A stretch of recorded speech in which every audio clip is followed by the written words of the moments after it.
أعوذ بالله من الشيطان الرجيم. بسم الله الرحمن الرحيم. تبارك الذي بيده الملك وهو على كل شيء قدير.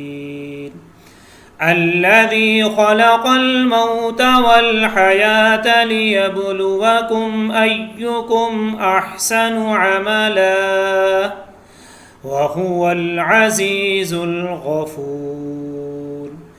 الذي خلق 7 سماوات طباقا ما ترى في خلق الرحمن من تفاوت فارجع البصر هل ترى من فطور.